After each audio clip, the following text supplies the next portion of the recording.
Welcome back sa channel natin, no? Mga kaibigan, mga kapatid, mga ka-stroke dyan, ano? So, good news for today. Today, kakarating ko lang, ano? Alam nyo ba na pag gising ko kanina mula sa higaan ko, ito pa yung damit ko, nakaduster ako. And then, dahil na medyo magaan yung pakiramdam ko, sabi ko, magpainit-init ako, ano, hindi ko na kinuhaan ng video yung ginawa ko. Pero, pagdating ko sa labas, guys, so dahil na maganda yung pakiramdam ko, kunti lang yung bigat at manhid na nararamdaman ko, ang ginawa ko, pagdating ko doon kanina sa may labas, nakita ko yung bula sa may court. Sabi ko, never na never ako since na stroke ako humawak ng bula. At saka isa pa, ito ko may manhid kasi ito. So, sabi ko, may manhid ito at saka may kirot ito ko. Sabi ko, I will try, no? Ako lang naman isa, ano? Bahala dyan kung nakita nila ako. So, ang ginawa ko, guys, ginakapakapa ko yung bula. Tapos, sabi ko, medyo may kirot dito. Pero kaya ko tolerance lang ba? Intolerance lang.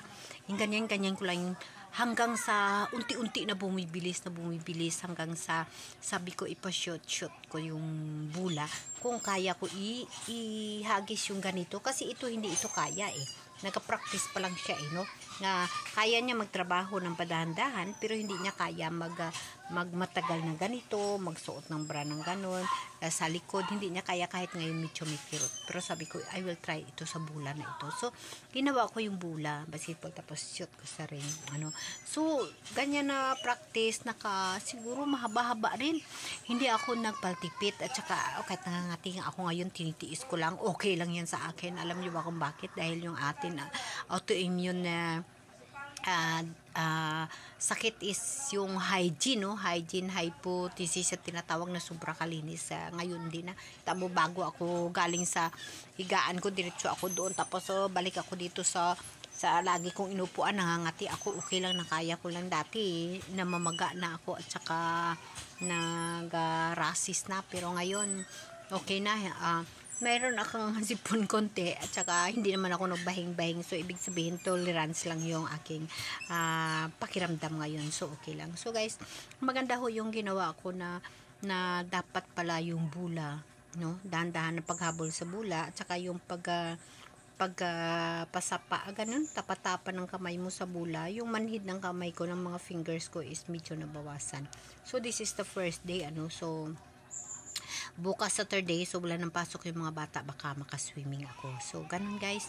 Pasalamat lang talaga ako guys kasi nakikita ko yung pag tinatawag na pag-recover ko sa stroke kag sa autoimmune disorder natin na hygiene, sa sobrang linis, nalalabanan ko na ngayon.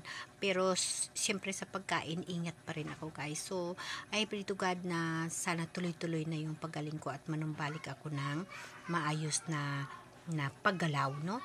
So, ganun nga, kung may purpose pa si God sa akin, so, i-follow natin, ano?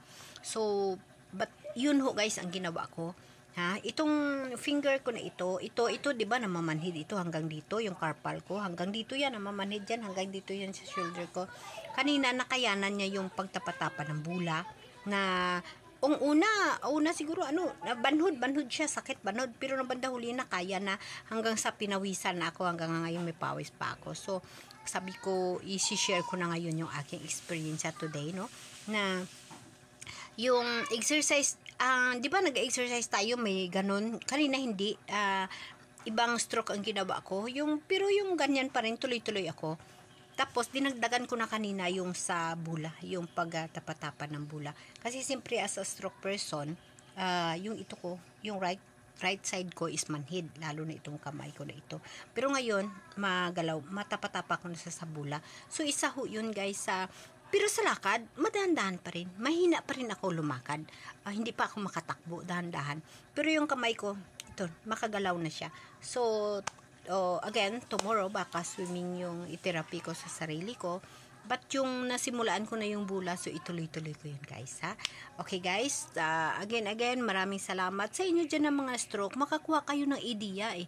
Ang hirap po guys na may stroke. Alam niyo yun, napakahirap po. Ha? Sa mga tao dyan na hindi pa nakaranas, iingatan nyo. Number 1, yung pagkain. Number 2, yung exercise talaga, ha.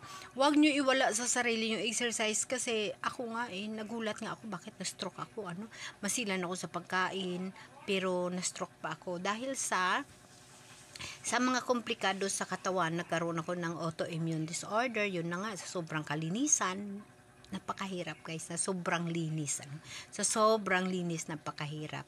Also, yung carpal ko, ito, hindi maayos yung function ng oxygen nito sa daluyan ng liig ko hanggang dito. Kaya, tumataas lagi yung BP ko. That's why nga, nagbara ang dugo nagkaroon ako ng blood clots.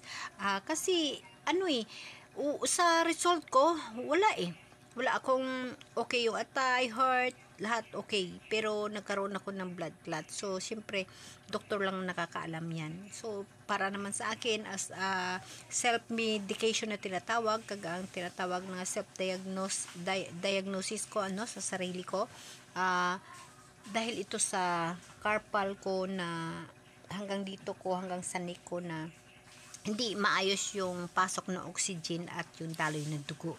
Kaya nagkakaroon ako ng pamimigat sa katawan.